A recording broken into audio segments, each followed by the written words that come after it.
So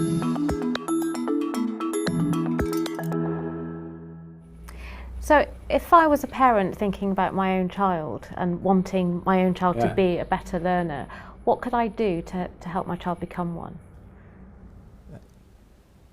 I think I'd pick up 2 or 3 things, which again are part of expert learning and the way I see this in the classroom, but I transfer it to parenting. Probably the first thing is to find out what your child actually knows and understands, rather than assuming that they know this, but check it out. Good questions, asking them questions that really would expose any misconceptions, any misunderstandings. So, for example, with slightly older kids, if we're talking about the Earth the solar system and the Earth, they know about planets and they've seen the pictures and they can probably tell you the order of the planets, but what causes an eclipse might be just find out, do they really appreciate that it's not the sun popping round the Earth every day, we're going round that way. Why is it winter in Australia when it's summer here? What's happening? And you'll expose some very naive scientific things that you can build on. So just listening carefully to that. And I certainly know as a parent and a grandparent, that whole thing of if a kid comes up with a very wacky answer to a question, we tend to just tell them the right answer rather than say, where did that answer come from? Can you explain that? Because underneath that may be a misunderstanding or an interesting understanding of something that we won't get at if we just constantly give them the right answer. No, it's this, sort of won't help. So that's the idea of kind of good diagnosis. The idea of, very much linked to the expert learner, can we give them a bigger picture? Can we give them a picture to understand what's going on here? So they can make sense of it. The idea of kids making sense of things, I think, is critical. How can we develop that? And probably the third area that parents are involved in all the time is feedback. What kind of feedback you give. And most of our feedback is, I call it empty feedback. It's got no information in it. Well done, disappointing, all that kind of stuff. Whereas good, again going back to sport, music, art, good feedback is very specific and very task focused. If you're doing this, what's the one bit of information I can give you that will help you do it better, more effectively? So really picking up those skills of feedback where you give specific information rather than praise or criticism of a kid. That doesn't help learning. It may motivate and things like that, but it doesn't help moving learning forward. So I think those sorts of areas, listening carefully and giving feedback that gives specific things to help. So when you were saying about feedback just now, that made me think of sports coaches, because that's the thing that they do really well, isn't it? Is they diagnose whatever the particular sports person is doing well or not doing well, and then focuses in on the things that they need to do to improve. So would that be a good metaphor? It is, and it makes the additional point that good sports coaches have a very clear picture themselves of what progression is in their area. Now, that may be a bit hard to ask a parent, but I would ask a teacher. If you're teaching geography, what is progression in geography as moving from learning about geography to becoming a geographer? What's the progression there? And we know quite a lot about progression in science and maths, but I always think geography, history, what is it to get better in these subjects? So we need that picture ourselves in order to be able to work out what should this kid do next.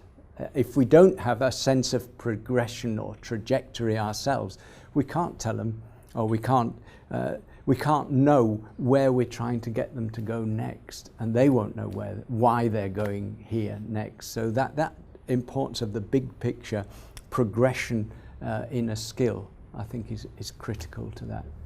So we seem to be moving now into sort of talking about the realm of teaching.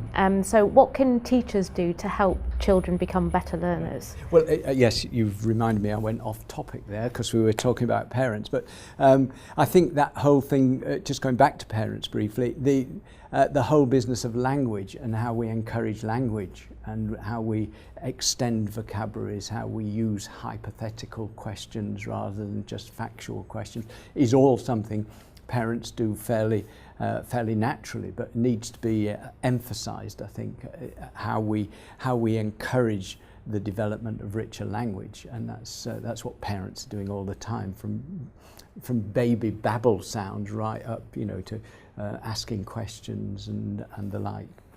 So back to teaching. You were saying, what can teachers do? I think it's the same business. I think picking up on the last point, the making clear the big picture. The thing that teachers can do more than anything else is tune kids in to what are they doing, why are they doing it, and how can you make sense of this. It's the chessboard again. If you know the rules of the game, if you can spot the patterns, you've got a much more powerful memory than if all you're doing is trying to remember a few odd pieces from a look at a board. You can make sense of it.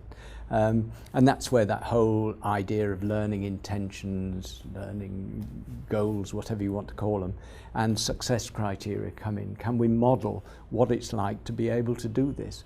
And I think traditionally what teachers have often done is to think they've got it clear in their heads, but they've never passed it on to the kids why they're doing this or what they're doing. You just do it. You're in school. This is what you're going to do. I think all the evidence at the moment is we're going to do it a lot better if we understand why we're doing it, if we're clear about why we're learning this and what good learning looks like. What will it be like if I'm successful? Which again is sport. You'd model it, you'd show it, and then you'd expect the athlete to have a kind of visual image of what it would be like to be doing this well, and a musician does the same, can hear the tune if they were playing it well. We don't do that very much in classrooms, so kids are sitting there not really knowing why they're doing things. That's one. And picking up on the diagnostics, the way we ask questions in classrooms, I think is critical. And the research evidence isn't good on this, as you know, that it's estimated that teachers ask 200 to 300 questions a day. So by the time you've taught for 14 years, you've asked 1 million questions as a teacher, but at least 60% of these are recall questions. So you just want a quick answer. You wait less than a second before you sort of move in on somebody or answer it yourself. So the whole thing of really getting better at diagnostic questions, asking open-ended questions that give us evidence about what does this kid understand or not understand. So I'd say better questioning is part of that. And our questioning practices in classrooms have been the same for 100 years. There was studies in 1920 that came up with the same proportion, and they've done them about every 20 years, and they all come up with about 60% or more of questions are recall, and another 20% are procedural. Have you got your book? Where's your pencil? That sort of thing. So it leaves very small percent that's actually about this asking a question that allows the student to show what they understand and not understand in the answer. And one more statistic to throw at you is this thing that typically from John Hattie's research, kids take less than 5 seconds to give an answer to a question, and on average just use 3 words. So how we can claim we're trying to get at their deeper understanding if it's a 3-word answer, and I don't know has 3 words in it as well. So we've a long way to go, I think, in terms of that kind of classroom interaction and the broader questions. And group work is part of this, which we don't do a lot of either. We know it's good, but we don't do it. So my last question for you then is kind of looking towards the future. And if you could change one thing about how we view learners, what do you think it would be? I think for starters, I'd change the language we use, and I'd try and get rid of ability as a word. If I could, if I'm in charge, I'll banish the word ability. I'd far rather work with a kind of a apprenticeship model where you talk about somebody being naive, novice, apprentice, expert, master. If we did it on that continuum, it's a learning progress. It's about the work itself, the quality of the work. So we're focusing on the work, not on the kid. Ability is all about reputations, labels, and that really interferes with how teachers, I think, and schools treat kids. And I think connected to that would be the John Hattie finding that the biggest difference between an expert teacher and an experienced teacher is the level of the cognitive demand of the work they set their kids. The expert teachers expect more of their all pupils, not just the bright ones, if we're using that language. They expect more of students, and they expect them to do deep learning work, which is understanding it for themselves, making sense of it for themselves, really putting their own views into it. So I think that would be my push: get rid of ability and let's demand more of our children. I know I said that was my last question, but I'm going to have another one. Oh, right.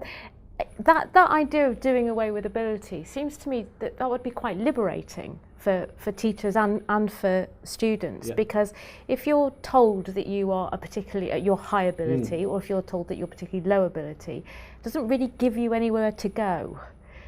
Whereas if you're told that you can do something well, or you could do something better, then that gives you a lot of opportunities and possibilities. So it seems to me it's quite a liberating idea. I think, and again, Susan Hart and colleagues at Cambridge, Learning Without Limits, did a whole study in various primary schools where they dropped that kind of talk and posting scores and that kind of thing, and just worked without those assumptions. And it's right, they found kids were blossoming in ways they hadn't. And when you think that increasingly kids are being put in ability groupings from the age of 5 onwards, 6 onwards, and they're tendering for tests for 4-year-olds at the moment. So, and as soon as you start putting kids into ability bands, it becomes self-fulfilling. The kids at the top get the more imaginative, better, more creative thing. There's a multiplier going for you.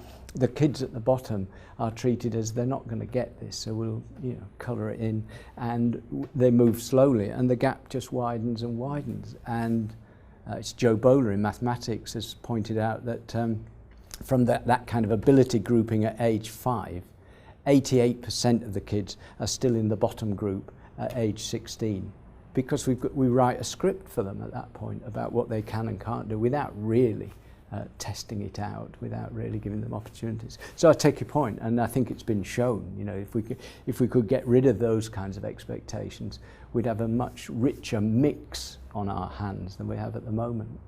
That's great. Thank you very much. Thank you.